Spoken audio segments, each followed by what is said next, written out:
pessoal, então iniciaremos agora a segunda e a terceira parte sobre equações polinomiais de segundo grau. Então, antes disso, vamos iniciar, ou seja, eu vou estar pautando para vocês algumas das regras mais importantes dentro dessa equação. Primeiramente, a regra do A, que é uma regrinha muito importante, ou seja, uma das mais importantes da equação polinomial de segundo grau. Então, vamos lá.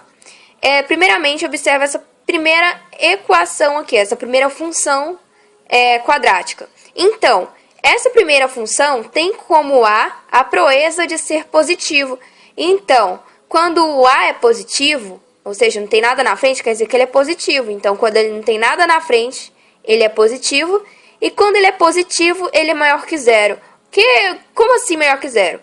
1, 2, 3, 4, infinitos números positivos. Ou seja, números que tem aquele famoso e magnífico mais na frente, gente. Uma cruzinha na frente. Então, quando ele é positivo, ou seja, ele é maior que zero, sua parábola, sua montanha vai ser virada para baixo, ou seja, vai ter ponto mínimo. E por que a montanha é ponto mínimo? Porque, como vocês podem perceber, ela está abaixo, não tá? Minha montanhazinha, minha parábola, ela está indo para baixo. Todo mundo sabe quando alguma coisa está para baixo, é uma coisa mínima, entendeu? Um valor mínimo, é um valor baixo. Então, essa parábola está voltada para baixo. Então, por isso que ela significa valor mínimo, entendeu? Então, vamos agora para a segunda equação, segunda função. Agora, observando em relevância que o A dessa equação aqui está negativo, levamos em conta que o A ele é menor que zero, não é? Porque todos os números menores que zero, na verdade, é o quê? São aqueles números negativos. Todos os números menos 1, menos 2, menos 3, infinitamente negativos que existem em nossa matemática. Então, quando o A é negativo, ele vai ser menor que zero. E assim, a sua parábola vai ser voltada para cima, obtendo o ponto máximo. Como aqui é ponto mínimo, por estar voltada para baixo, aqui é ponto máximo, pois está voltada para cima. Tudo que está para cima, qualquer valor acima, ele é o quê? Máximo, entendeu?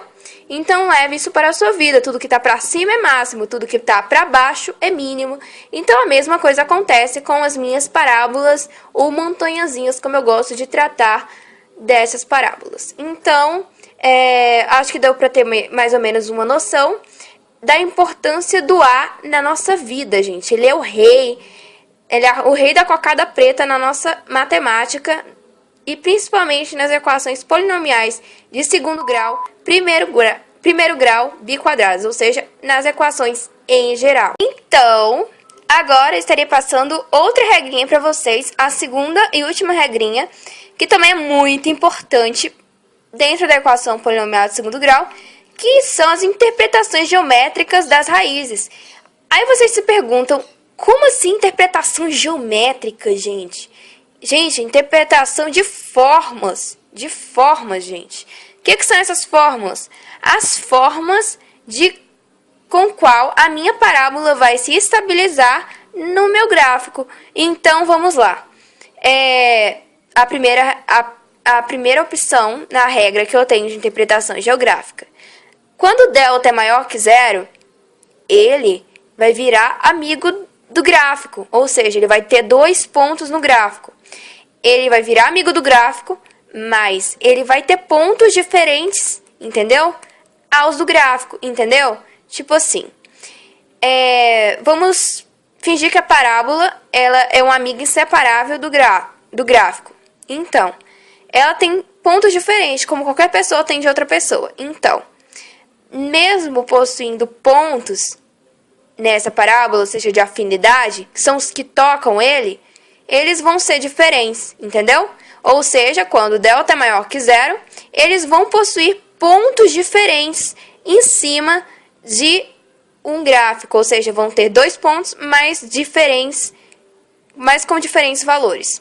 Então, é basicamente isso. E quando delta é menor que zero? Quando delta é menor que zero, gente, quando a gente for descobrir delta e ele der negativo, a gente não vai continuar a nossa equação. Então, ele não vai ter uma raiz, ou seja, ele não vai ter raiz alguma, vai ser conjunto vazio, que é aquele famoso fetiche que a gente usa. Essa chavezinha não tá tão bonita, então vamos lá. Aquela famosa chavezinha em aberto, que é a descrição assim, ou o nosso famoso ozinho com traço no meio. Isso é um conjunto vazio. Tá vendo que não tem nada dentro? Conjunto vazio.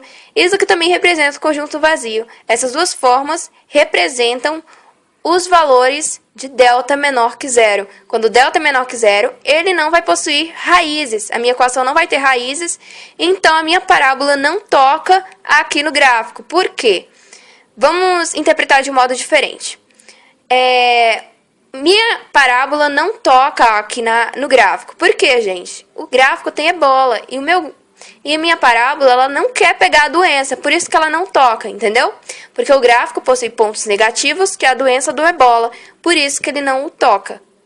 É o modo mais divertido de interpretar, fazer a interpretação geográfica desse gráfico. Então, basicamente isso. E quando delta é igual a zero? Quando delta é igual a zero é amor e love you, gente. Um ponto. Eles possuem igualdades em tudo, gente. Então, como assim?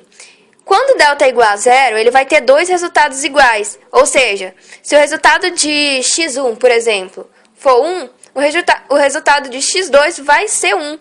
Entendeu? Consequentemente. Então, por isso que quando delta é igual a zero, ele vai ter um ponto só. Porque se vai ter dois resultados iguais, não precisa de dois pontos para estar representando ele. Tipo, não dá para representar dois pontos diferentes em um. Então, por isso que ele toca só um. Então, por cá, leva em outro ponto de vista que o gráfico ele tem amor incondicional pela parábola. Então, por isso eles se tocam comunantemente em pontos iguais. Então, basicamente isso também. Espero que vocês tenham entendido.